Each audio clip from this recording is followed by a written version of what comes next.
All right, so earlier in the show, we told you about the tariffs that Trump has now imposed on Canada, Mexico, and China. Now, moments ago, we heard from Prime Minister Justin Trudeau. Let's listen to that. So today, the United States launched a trade war against Canada, their closest partner and ally, their closest friend.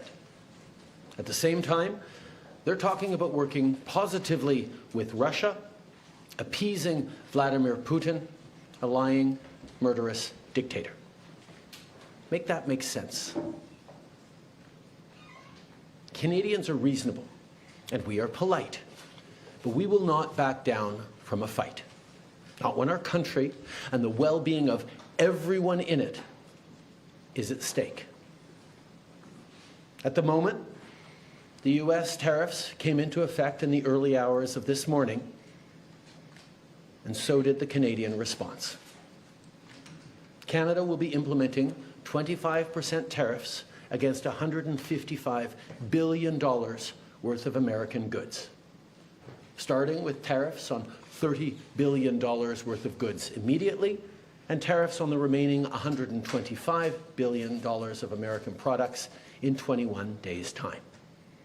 Encore aujourd'hui, on se voit forcé d'imposer des droits de douane de 25% sur 155 milliards de dollars américains de marchandises.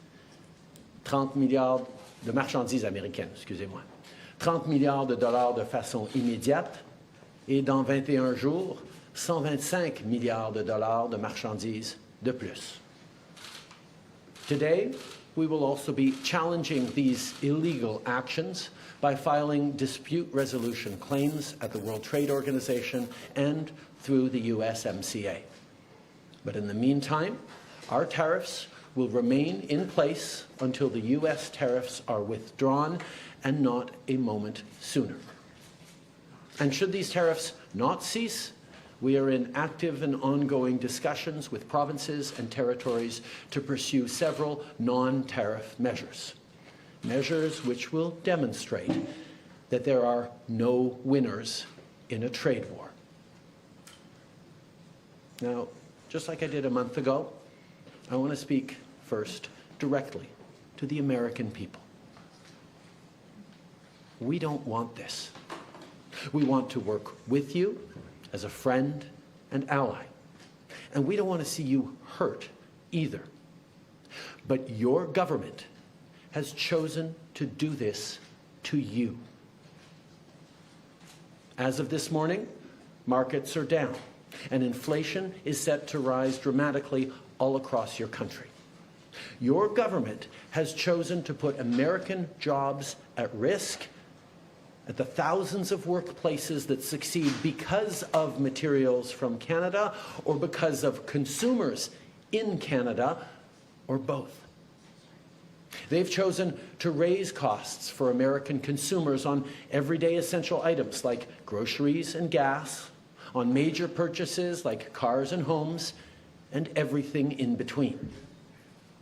They've chosen to harm American national security, impeding access to the abundant critical minerals, energy, building materials, and fertilizers that we have and that the United States needs to grow and prosper. They've chosen to launch a trade war that will, first and foremost, harm American families. They've chosen to sabotage their own agenda that was supposed to usher in a new golden age for the United States.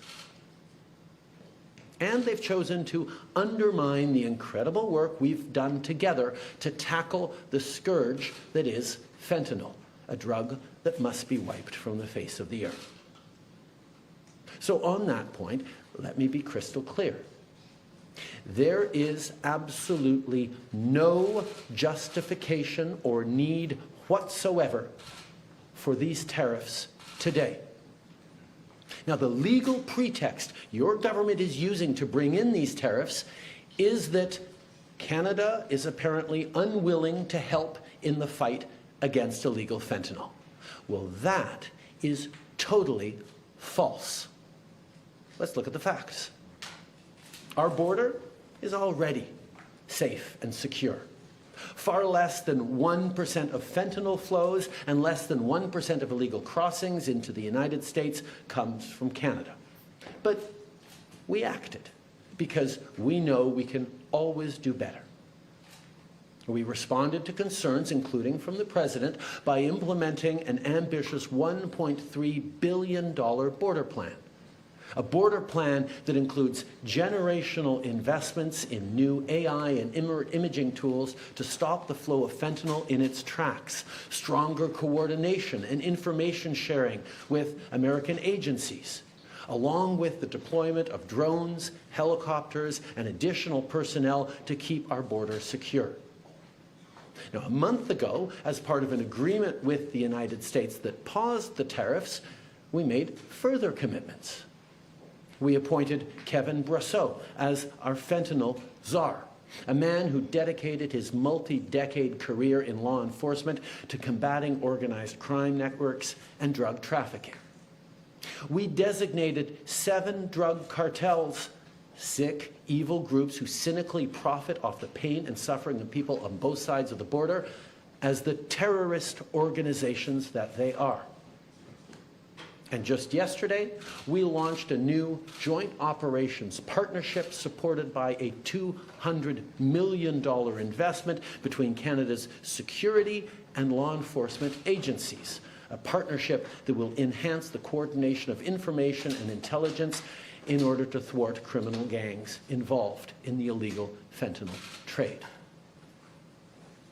And critically, our actions are working. As the U.S. Customs and Border Protection just acknowledged, there was a 97% drop in fentanyl seizures from January compared to December, to a near zero low of less than half an ounce seized in January, even with all the further enforcements and actions we've taken at the borders. In sum, we stepped up.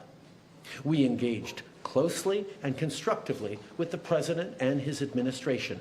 We did everything we promised. We stuck to our word. And we did it because we believe in working together to protect our citizens. Now I want to speak directly to one specific American, Donald. In the over 8 years you and I have worked together, we've done big things. We signed a historic deal that has created record jobs and growth in both of our countries. We've done big things together on the world stage, as Canada and the US have done together for decades, for generations. And now we should be working together to ensure even greater prosperity for North Americans in a very uncertain and challenging world.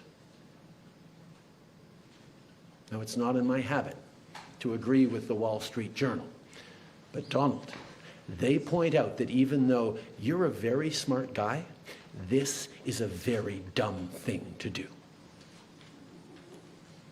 We two friends fighting is exactly what our opponents around the world want to see.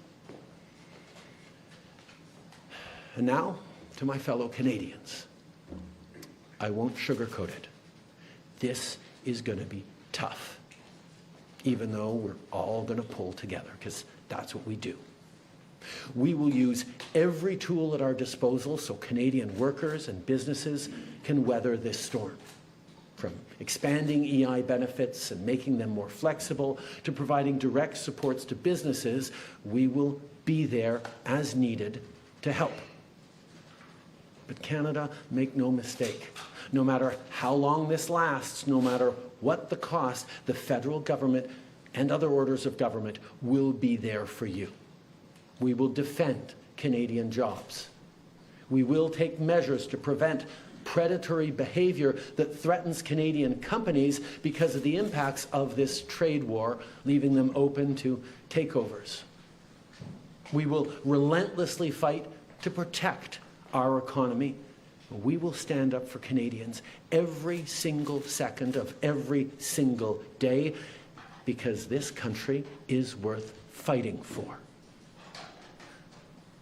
Les derniers mois ont été stressants. Okay, you were just hearing from Canada's Prime Minister Justin Trudeau responding to the tariffs imposed by President Donald Trump. He said they are part of his speech, basically just saying that this is dumb, a dumb thing to do. That was his direct message to President Donald Trump. But he also told Canadians that things are going to be tough for a bit. So let's bring in CBS News MoneyWatch correspondent Kelly O'Grady. And Kelly, I want to ask you this. What is your response to what you just heard from Canadian Prime Minister Justin Trudeau?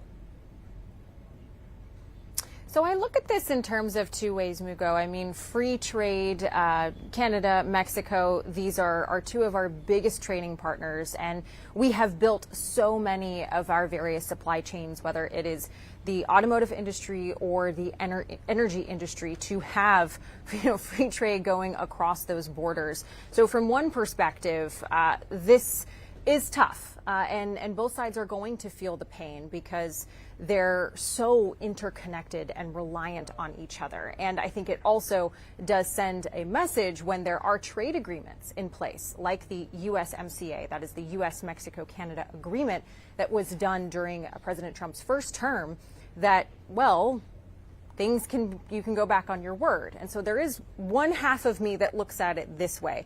The other half of me looks at it as, look, Trudeau is correct. Canadians are going to feel pain. We will feel pain here in this country, but Canadians are going to feel it more. They are more reliant on the U.S. when it comes to trade. So much of what they export when it comes to lumber, aluminum, steel, energy does go to the U.S. So I would question Prime Minister Trudeau if I were in the room there and say, how long are you going to be able to hold out? I want to ask you about this because fears of a trade war has investors feeling uneasy. What can you tell us about the global market reaction so far? It has been bad. So yesterday, when President Trump confirmed that these tariffs on Mexico, Canada, and further tariffs on China would go into place as of 12:01 this morning, if you were looking at the Dow like I was, Mugo, you saw it go right like this. It just dropped. And we closed down over 600 points. I just looked at the Dow before I hopped on with you. We were down another 700 points, though the NASDAQ was flirting with correction territory. That means sort of, it is coming back. But investors were investors hate uncertainty, but more than anything, they really hated the certainty around that these tariffs were going to go into place. And that is because that is going to hit the bottom line of many retailers, many automobile companies, many tech companies. It's going to hurt consumers. I think what you had seen up to this point is investors were hoping that this was just a threat, that there was going to be a negotiation, which there still may be. These tariffs can be rolled back at any time, but that's what you're seeing from the global market right now, the knowledge that there is going to be at least some short-term pain for companies and consumers alike. All right. Kelly O'Grady, thank you so much. Appreciate it.